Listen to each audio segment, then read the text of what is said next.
ఎవరి వైపు మొగ్గు చూపుతున్నారు, ఓటింగ్లో ఎవరికి క్రాస్ ఓటింగ్ జరగబోతుంది, ఇలాంటి అనేక అంశాలు తెర మీద జరుగుతున్నాయి. సెక్యులర్ నాన్ సెక్యులర్ మధ్య పోటీ అంటూ కూడా కేంద్ర మంత్రి కిషన్ రెడ్డి చేసిన వ్యాఖ్యలు, అలాగే బరిలో మాకు సంఖ్యాబలం లేదు కాబట్టి నిలబడట్లేదు, ఓటింగ్ని బాయ్కాట్ చేస్తున్నామంటే ఇప్పటికే బీఆర్ఎస్ ప్రకటించడం జరిగింది. ఇక కాంగ్రెస్ ఈ అంశానికి సంబంధించి ఇప్పటివరకు క్లారిటీ ఇవ్వలేదు. ఎందుకంటే అంశాలకు తగ్గట్టుగా ఎప్పటికప్పుడు మజ్లిస్కి వాళ్ళ వంతు సహాయ సహకారాలు అందిస్తున్న విషయం తెలిసిందే. ఈ అంశానికి సంబంధించి అయితే మాకు తగినంత సంఖ్యాబలం లేదు కాబట్టి అటు బీఆర్ఎస్ కావచ్చు ఇటు కాంగ్రెస్ కావచ్చు చాలా క్లియర్ కట్గా చెప్పడం జరిగింది. సంఖ్యాబలం లేనప్పుడు నిలబడి ఆ ఓటమి పరాభవం పాలవడం కన్నా కామ్గా ఉండడం మేలు అన్న విషయాన్ని అయితే అటు కాంగ్రెస్ కావచ్చు ఇటు బీఆర్ఎస్ కావచ్చు చాలా క్లియర్గా చెప్పడం జరిగింది. బీజేపీకి ఉన్న మద్దతు కూడా చాలా తక్కువ. ఇది ఏకపక్షంగా గెలవాల్సిన వార్ వన్ సైడ్ లాగా గెలవాల్సిన దాన్ని బీజేపీ పంతానికి పోయి పోటీకి వస్తుంది అంటూ కూడా వాదనలు వినిపిస్తున్న నేపథ్యంలో ఇప్పటికే ఈ అంశానికి సంబంధించి బీజేపీ చాలా సీరియస్గా తీసుకుంది. అంటే లోపాయికారంగా ఎక్కడి నుంచి వెళ్ళినా వెనక నుంచి సపోర్ట్ రాకపోతుందా, మజ్లిస్కి గట్టి పోటీ బీజేపీ ఇవ్వకపోతుందా అన్న ఒక వ్యూహాన్ని అయితే బీజేపీ రచిస్తున్న నేపథ్యంలో సంఖ్యాబలం ప్రకారం చూసుకుంటే బీజేపీకి ఉంది 29, ఎంఐఎంకి ఉంది 49. ఏ లెక్కన చూసుకున్నా ఎంఐఎం గెలుపు నల్లేరు మీద నడక అది ఖాయంగా కనిపిస్తోంది. కాకపోతే బీజేపీ పోటీలో తగ్గము అన్న అంశాన్ని తెర మీద తీసుకొస్తూ బ్యాక్ ఎండ్లో అంటే బీఆర్ఎస్ నుంచి వచ్చే ఎక్స్-అఫీషియల్ మెంబర్స్ కావచ్చు, కార్పొరేటర్లు కావచ్చు, ఎవరైనా సపోర్ట్ ఇస్తారేమో, ఆ సపోర్ట్తో మనకేమన్నా ఛాన్స్ దొరుకుతుందేమో అన్న థాట్లో బీజేపీ ఉంటే, అసలుకైతే బీఆర్ఎస్ వర్కింగ్ ప్రెసిడెంట్ కేటీఆర్ అయితే అడ్డుకట్ట వేసి అన్నది క్లియర్గా తెలుస్తుంది. మేము ఎలక్షన్ని బాయ్కాట్ చేస్తున్నాం, ఓటింగ్లో ఎట్టి పరిస్థితుల్లోనూ మేము పాల్గొనదలుచుకోవట్లేదు, పాల్గొనకుండా కూడా విప్ జారీ చేయబోతున్నాం. ఒకవేళ కనుక మా దృష్టికి రాకుండా ఎవరైనా ఈ ఓటింగ్లో పాల్గొంటే ఖచ్చితంగా వాళ్ళని పార్టీ నుంచి బహిష్కరిస్తాము అంటూ కూడా సభావేదికగా చాలా క్లియర్ కట్గా చెప్పడం జరిగింది. ఇక కాంగ్రెస్ వచ్చేసి దీనికి సంబంధించి మాకు సంఖ్యాబలం లేదు, సంఖ్యాబలం లేకపోయినా బీజేపీ నిలబడుతోంది. టీపీసీసీ చీఫ్ మహేష్ కుమార్ గౌడ్ చేసిన వ్యాఖ్యలను ఒకసారి పరిగణలోకి తీసుకుంటే మాకు సంఖ్యాబలం లేదు కాబట్టి మాకున్న సంఖ్యాబలం వచ్చేసి ఓన్లీ 14 మంది. ఈ 14 మందిని పెట్టుకొని మేము నిల్చున్నా అది ఓడిపోవడం అవుతుంది కాబట్టి మేము తప్పుకుంటున్నాం అనేసి అని చెప్పారు. ఇప్పుడు మజ్లిస్కు ఏ సపోర్ట్ లేకపోయినా నెగ్గడం అనేది ఖాయంగా కనిపిస్తోంది. ఈ నేపథ్యంలో లోపాయికారి ఒప్పందాలు జరిగాయి. అటు ఎంఐఎంకి మొదటి నుంచి బీఆర్ఎస్ గతంలో సపోర్ట్ చేస్తే ఇప్పుడు కాంగ్రెస్ వచ్చినాక కాంగ్రెస్ సపోర్ట్ వస్తుంది. ఎవరు అధికారంలో ఉంటే వాళ్లకు మజ్లిస్ పార్టీకి అంటకాగడం అలవాటే. దీన్ని బట్టి వాళ్ళ ఒప్పందాలు ఏంటో తెలుస్తున్నాయి అంటూ కూడా బీజేపీ నేతలు స్ట్రాంగ్గా కౌంటర్ అటాక్లు అయితే ఇవ్వడం జరుగుతుంది. దానికి సంబంధించి ఇప్పటికే కేంద్ర మంత్రి కిషన్ రెడ్డి మాక్ పోలింగ్ నిర్వహించడం జరిగింది. స్వయంగా ఆయన పర్యవేక్షించారు. ఖచ్చితంగా ఈసారి మన బలం ఏంటి, మనం దేనికి తగ్గబోము అన్న విషయాన్ని చూపించే ప్రయత్నం చేస్తున్నారు. దీంతో పాటు క్రాస్ ఓటింగ్ జరిగినా ఎవరన్నా బయట అంటే బీఆర్ఎస్ కార్పొరేటర్లు కావచ్చు, ఎక్స్-అఫీషియల్ మెంబర్స్ కావచ్చు సపోర్ట్ ఇస్తారేమో అన్న ఒక కోణం నేపథ్యంలో ఒక ఇంత ఉత్కంఠ అయితే నెలకొంది. బట్ ఎంత చూసుకున్నా ఇక్కడ ఉంది 25, అక్కడ ఉంది 49 సంఖ్యాపరంగా చూసుకుంటే. మరి ఏ రకంగా బీజేపీ గెలిచే అవకాశం ఉంటుంది అనేది క్వశ్చన్ మార్క్. ఎందుకు బీజేపీ ఈసారి ఇంత సీరియస్గా ఈ ఎమ్మెల్సీ లోకల్ బాడీ ఎమ్మెల్సీకి సంబంధించి స్ట్రాంగ్గా ఉంది అనేది అయితే తెలియాల్సింది. ఈ అంశానికి సంబంధించి అయితే ఇప్పటికే అటు ప్రచారానికి సంబంధించి ఎప్పటికప్పుడు మీడియా సమావేశాలు ఏర్పాటు చేయడం, వాళ్ళ వాదన ఏంటనేది వినిపించే ప్రయత్నం చేయడము, రాబోయే ఈ ఎన్నిక ఎవరు లోపాయికారంగా ఒప్పందం చేసుకున్నారు, మాకు పొత్తు లేదు అంటూ చెప్తున్నా ఆ పొత్తు ఇప్పుడు రాబోతున్న ఈ ఓటింగ్ సర్లు అయితే చెప్పే ప్రయత్నం చేస్తుంటారు. కాంగ్రెస్కి ఓన్లీ 14 ఉన్నాయి. మజ్లిస్కి అయితే ఇప్పుడైతే ఎవరిని సపోర్ట్ అడగాల్సిన అవసరం లేదు. ఎందుకనంటే క్లియర్ కట్ మెజారిటీ వాళ్ళకు ఉంది, గెలుస్తామన్న ధీమా ఉంది కాబట్టి. బట్ బీజేపీ వ్యూహం ఏంటి అనేదే ఇప్పుడు ప్రత్యేకంగా చర్చ జరుగుతుంది. ఇక ఈ అంశానికి సంబంధించి ఎవరెవరు ఏమన్నారో ఒక్కసారి వినే ప్రయత్నం చేద్దాం. దాంతోపాటు మరి కాసేపట్లో డిబేట్లో అటు బీఆర్ఎస్, బీజేపీ, కాంగ్రెస్ సంబంధించిన నేతలు కూడా పార్టిసిపేట్ చేసే అవకాశం ఉంది. ఈలోగా కేంద్ర మంత్రి కిషన్ రెడ్డి ఈ లోకల్ బాడీ ఎలక్షన్స్కి సంబంధించి, ఎమ్మెల్సీ ఎలక్షన్కి సంబంధించి ఏమన్నారో ఒక్కసారి విందాం. పిసర్ బైట్ ప్లీజ్.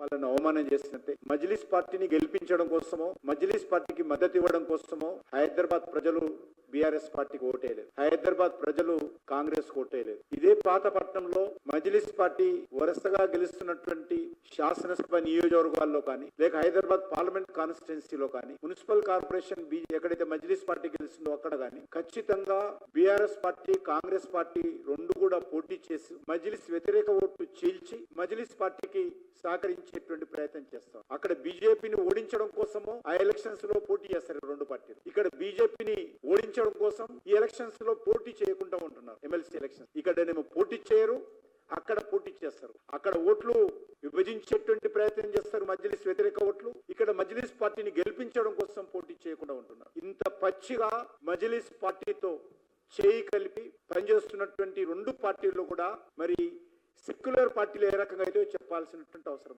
రాహుల్ గాంధీని ఒక్కటే ప్రశ్నిస్తున్నాను, పచ్చి మతోన్మాద పార్టీ అయినటువంటి మజ్లిస్ పార్టీ, రజాకర్ల వారసత్వంగా వస్తున్నటువంటి మజ్లిస్ పార్టీతో మీరు హైదరాబాద్ లో స్నేహం చేస్తూ కలిసి కాపురాలు చేస్తూ వాళ్ళ మద్దతుతో మీరు, మీ మద్దతుతో వారు ఎన్నికల్లో గెలుస్తూ ఈ రోజు మేము సెక్యులర్ అని రాహుల్ గాంధీ ఏ ముఖం పెట్టుకొని దేశంలో ప్రచారం చేస్తుండో చెప్పాల్సిన అవసరం. ఓటు హక్కు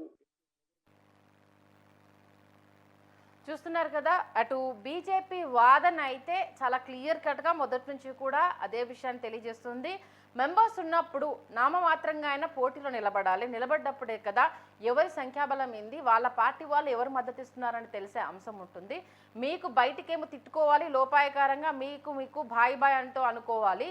దీన్ని బట్టే తెలుస్తుంది హైదరాబాద్ ఓటర్లంతా దీన్ని చూసి తెలుసుకోవాలి ఏం జరుగుతుంది, లోపాయకరంగా ఎవరితో ఒప్పందాలు చేసుకుంటున్నారు, ఎవరికి సపోర్ట్ ఇస్తున్నారన్న విషయాన్ని ఖచ్చితంగా తెలుసుకోవాలి అనేసి కేంద్రమంత్రి కిషన్ రెడ్డి చెప్పడం జరిగింది. ఈ నేపథ్యంలో నిన్న బీఆర్ఎస్ వర్కింగ్ ప్రెసిడెంట్ కేటీఆర్ అయితే చాలా క్లియర్ కట్గా ఈ ఎలక్షన్ని మేము బాయ్కాట్ చేస్తున్నాము, ఎట్టి పరిస్థితుల్లో మా తరపు నుండి ఏ ఒక్కరు ఈ ఓటింగ్లో పాల్గొన్నారు. బీఆర్ఎస్కి వచ్చేసి 24 మంది సంఖ్యాబలం ఉంది. ఓవరాల్గా అయితే 112 మంది ఓటు హక్కు వినియోగించుకోవచ్చు. దీంట్లో హైయెస్ట్ మజ్లిస్కే ఉండడము ఇక్కడ వాళ్లకు బలం చేకూర్చిన అంశం అనేది క్లియర్గా తెలుస్తుంది. ఇటు బీఆర్ఎస్ని కలుపుకుంటే ఒకవేళ బీజేపీకి కనుక బీఆర్ఎస్ మద్దతు ఇచ్చి ఉండుంటే 49 టై అయి ఉండేది, వీళ్ళ సపోర్ట్ తోటే అంటే నిల్చుని ఉండుంటే ఈ లెక్క తెలకుండా అయితే ఉండేది. ఇప్పుడైతే ఒకరు బాయ్కాట్ చేస్తున్నామని చెప్పారు. కాంగ్రెస్కి సంబంధించి అయితే ఇంకా ఓటింగ్లో పాల్గొంటామా లేదా అన్న అంశానికి సంబంధించి అయితే ఇక్కడ ఏం చెప్పలేదు. బట్ ఇందాక చెప్పినట్టుగా మజ్లిస్కి ఎవరి సపోర్ట్ అవసరం లేదు, అది క్లియర్ కట్గా గెలిచే అవకాశం ఉంది. కాకపోతే రాబోయే రోజుల్లో local body elections, GHMC elections ఉన్నాయి కాబట్టి దానికి సంబంధించి ఈ ఎమ్మెల్సీకి కొంత ఊతమిచ్చే అవకాశం ఉంటుందన్న ఒక వాదన తెర మీద తీసుకొస్తున్న నేపథ్యంలో ప్రజెంట్ ఏ పార్టీలు ఏ వైఖరి అవలంబిస్తున్నాయన్నది కూడా ప్రజల్లో చర్చ జరిగే అవకాశం ఉంది. ఒక్కసారి బీఆర్ఎస్ వర్కింగ్ ప్రెసిడెంట్ కేటీఆర్ గారు ఈ ఎలక్షన్కి సంబంధించి ఏమన్నారో వినే ప్రయత్నం చేద్దాం. Byte please. కార్పొరేటర్లు, మా గౌరవ శాసనసభ్యులు ఎవరెవరికైతే 24 తారీఖు జరిగే ఎన్నికల్లో ఓటు హక్కు ఉందో మనం వాళ్ళకి వేసేది లేదు, వీళ్ళకి వేసేది లేదు. ఎంఐఎం లేదు, బీజేపీ లేదు, ఇద్దరు కూడా మనకు అవసరం లేదు. మనం ఎందుకంటే క్యాండిడేట్ని పెట్టలేదు, మనకు సంఖ్య లేదు కాబట్టి క్యాండిడేట్ని పెట్టలేదు. నేను మీతో రిక్వెస్ట్ కూడా చేసేది, ఆ రోజు కౌన్సిల్లో ఏదైతే ఎలక్షన్ ఉందో ఆ ఎలక్షన్ను మనం పూర్తిగా బాయ్కాట్ చేద్దాం. మనం అడుగు పెట్టేది లేదు, కౌన్సిల్కి పోయేది లేదు, అడుగు పెట్టేది లేదు, ఓటు వేసేది లేదు. ఇద్దరు కూడా ఒకటే తరీకా మనుషులు, మనకు అవసరం లేదు. వాళ్ళు లేదు, వీళ్ళు లేదు, మనం వాళ్ళ పోయేది లేదు. నేను శ్రీనివాస్ యాదవ్ గారిని, సబితా గారిని కోరుతా ఉన్నా, మీరు దయచేసి ఆ విప్పు కూడా ఇచ్చేది ఉంటే విప్పు కూడా ఇవ్వండి. ఎవరైనా వ్యక్తిగతంగా విప్పు ధిక్కరిస్తే కూడా చర్యలు ఉంటాయి. విప్పు కూడా పార్టీ నుంచి ఇస్తాం, తప్పకుండా దాన్ని పాటించాలని చెప్పి కూడా నేను కోరుతా ఉన్నాను. కూడా ప్రార్థించేది ముఖ్యంగా మా కార్పొరేటర్లు, మా గౌరవ శాసనసభ్యులు ఎవరెవరికైతే 24 తారీఖు జరిగే ఎన్నికల్లో ఓటు హక్కు ఉందో మనం వాళ్ళకి వేసేది లేదు, వీళ్ళకి వేసేది లేదు. ఎంఐఎం లేదు, బీజేపీ లేదు, ఇద్దరు కూడా మనకు అవసరం లేదు. మనం ఎందుకంటే క్యాండిడేట్ని పెట్టలేదు, మనకు సంఖ్య లేదు కాబట్టి క్యాండిడేట్ని పెట్టలేదు. నేను మీతో రిక్వెస్ట్ కూడా చేసేది, ఆ రోజు కౌన్సిల్ చూస్తున్నారు కదా, చాలా క్లియర్ కట్గా ఎంఐఎం అవసరం లేదు, బీజేపీ అవసరం లేదు, మనకు ఎవరితోటి పొత్తులు లేవు, ఎవరితో అంటకాగాల్సిన అవసరం లేదు అనేసి అంటూ కేటీఆర్ అయితే చాలా క్లియర్ కట్గా చెప్పడం జరిగింది. బట్ గతంలో 2 పర్యాయాలు వచ్చినప్పుడు ఎంఐఎంతో దోస్తీ అనేది మనకు క్లియర్ కట్గా తెలిసిన విషయమే. ఈ నేపథ్యంలో లోపాయికారంగా జరుపుకుంటున్నారు, బయట చెప్తున్నారు అనేసి అంటే దానికి సంబంధించి అయితే కేటీఆర్ చాలా క్లియర్ కట్ ఆన్సర్ అయితే ఇవ్వడం జరిగింది. మేము బాయ్కాట్ చేస్తున్నాము, కౌన్సిల్లో ఏ ఒక్కరు అడుగు పెట్టాల్సిన అవసరం లేదు, ఓటు వినియోగించుకోవాల్సిన అవసరం అంతకన్నా లేదు. ఇన్ కేస్ పార్టీ ఆదేశాలను మీరు ఎవరైనా కౌన్సిల్కి వెళ్ళినా ఓటు హక్కు వినియోగించుకున్నా దానికైతే భారీ మూల్యం చెల్లించుకుంటారు అంటూ అటు మాజీ మంత్రి సబితా ఇంద్రారెడ్డికి కావచ్చు, తలసాని శ్రీనివాస్ యాదవ్ కావచ్చు ఈ బాధ్యతలను అప్పగించడం జరిగింది. అది చూసాము. ఇక కాసేపటి క్రితం బీజేపీ నేత కేంద్రమంత్రి లక్ష్మణ్ కూడా ఒక వ్యాఖ్యలు చేయడం జరిగింది. ఒక్కసారి ఆయన ఏమన్నారు చూస్తే మనం డిస్కషన్లోకి వెళ్ళే ప్రయత్నం చేద్దాం. Byte please. ఇద్దరు కలిసి వాళ్ళ మజ్లిస్ గెలుపు కోసం వాళ్ళ కృషి చేస్తున్న విషయాన్ని తెలంగాణ ప్రజలు, హైదరాబాద్ ప్రజలు గమనించాలి. మతోన్మాద రాజకీయాలు నేర్పే మజ్లిస్ పార్టీని దేశ రాజధాని హైదరాబాద్లో వారి ఇవాళ పాముకు పాలు పోసి పెంచినట్టుగా ఈ రెండు పార్టీలు అధికారంలోప్పుడు ఏ రకంగా వారిని పోషించాయో ఇవాళ స్పష్టమవుతున్నది. 10 సంవత్సరాలు అధికారంలో ఉన్నటువంటి బీఆర్ఎస్ పార్టీ ఇవాళ ప్రధాన ప్రతిపక్ష పార్టీ పోటీ చేయకపోవడం, రాష్ట్రాన్ని పాలిస్తున్నటువంటి కాంగ్రెస్ పార్టీ ఇవాళ రాష్ట్ర రాజధానిలో పోటీ చేయకపోవడం. కాబట్టి ఈ మూడు పార్టీలు, భారతీయ జనతా పార్టీ ఇవాళ తెలంగాణలో తిరుగులేని శక్తిగా ఎదుగుతోన్నది. మోదీ నాయకత్వంలో ఖచ్చితంగా తెలంగాణలో అధికారంలోకి వచ్చేటువంటి అవకాశం ఉందని గమనించి ఈ మూడు పార్టీలు ఒక పన్నాగం పన్ని పోటీ చేయకపోవడమే కాదు, ఇవాళ బీజేపీ అభ్యర్థిగా డాక్టర్ గౌతమ్ రావు గారు ఏదైతే బరిలో ఉన్నారో వారు గెలిచే అవకాశాలు ఉన్నాయి. మరి ఈ ప్రజాప్రతినిధులు ఓటర్లకు అవకాశం ఇస్తే అని భావించి ప్రజాస్వామ్యంలో ఇవాళ ఓటు వేయొద్దని చెప్పి పిలుపునివ్వడం నిజంగా చాలా ఇది హాస్యాస్పదంగా ఉన్నది. మరి కేటీఆర్ గారు బీఆర్ఎస్ పార్టీ ఇవాళ డాక్టర్ బాబాసాహెబ్ అంబేద్కర్ ఇవాళ ఏదైతే ఓటు ఆయుధం అనే దాన్ని హక్కుగా ఇచ్చాడో ప్రజాస్వామ్యంలో ఇద్దరు కలిసి ఇవాళ మజ్లిస్ గెలుపు కోసం వాళ్ళ కృషి చేస్తున్న విషయాన్ని తెలంగాణ ప్రజలు, హైదరాబాద్ ప్రజలు గమనించాలి. మతోన్మాద రాజకీయాలు నేర్పే మజ్లిస్ పార్టీని దేశ రాజధాని హైదరాబాద్లో వారు ఇవాళ మరి పాముకు పాలు పోసి పెంచినట్టుగా ఈ రెండు పార్టీలు అధికారంలోప్పుడు ఏ రకంగా వాటిని పోషించాయో ఇవాళ స్పష్టమవుతోన్నది. 10 సంవత్సరాలు అధికారంలో ఉన్నటువంటి బీఆర్ఎస్ పార్టీ ఇవాళ ప్రధాన ప్రతిపక్ష పార్టీ పోటీ చేయకపోవడం, రాష్ట్రాన్ని పాలిస్తున్నటువంటి కాంగ్రెస్ పార్టీ ఇవాళ రాష్ట్ర రాజధానిలో పోటీ చేయకపోవడం. కాబట్టి ఈ మూడు పార్టీలు, భారతీయ జనతా పార్టీ ఇవాళ తెలంగాణలో తిరుగులేని శక్తిగా ఎదుగుతోన్నది. మోదీ నాయకత్వంలో ఖచ్చితంగా తెలంగాణలో అధికారంలోకి వచ్చేటువంటి అవకాశం ఉందని గమనించి ఈ మూడు పార్టీలు ఒక పన్నాగం పన్ని పోటీ చేయకపోవడమే కాదు, ఇవాళ బీజేపీ అభ్యర్థిగా డాక్టర్ గౌతమ్ రావు గారు ఏదైతే బరిలో ఉన్నారో వారు గెలిచే అవకాశాలు ఉన్నాయి. మరి ఈ ప్రజాప్రతినిధులు ఓటర్లకు అవకాశం ఇస్తే అని భావించి ప్రజాస్వామ్యంలో ఇవాళ ఓటు వేయొద్దని చెప్పి పిలుపునివ్వడం నిజంగా చాలా ఇది హాస్యాస్పదంగా ఉన్నది. మరి కేటీఆర్ గారు బీఆర్ఎస్ పార్టీ ఇవాళ డాక్టర్ బాబాసాహెబ్ అంబేద్కర్ ఇవాళ ఏదైతే ఓటు ఆయుధం అనే దాన్ని హక్కుగా ఇచ్చాడో ప్రజాస్వామ్యంలో ఇద్దరు కలిసి ఇవాళ మజ్లిస్ గెలుపు కోసం వాళ్ళ కృషి చేస్తున్న విషయాన్ని తెలంగాణ ప్రజలు, హైదరాబాద్ ప్రజలు గమనించాలి. మతోన్మాద రాజకీయాలు నేర్పే మజ్లిస్ పార్టీని దేశ రాజధాని హైదరాబాద్లో వారు ఇవాళ మరి పాముకు పాలు పోసి పెంచినట్టుగా ఈ రెండు పార్టీలు అధికారంలోప్పుడు ఏ రకంగా వాటిని పోషించాయో ఇవాళ స్పష్టమవుతోన్నది.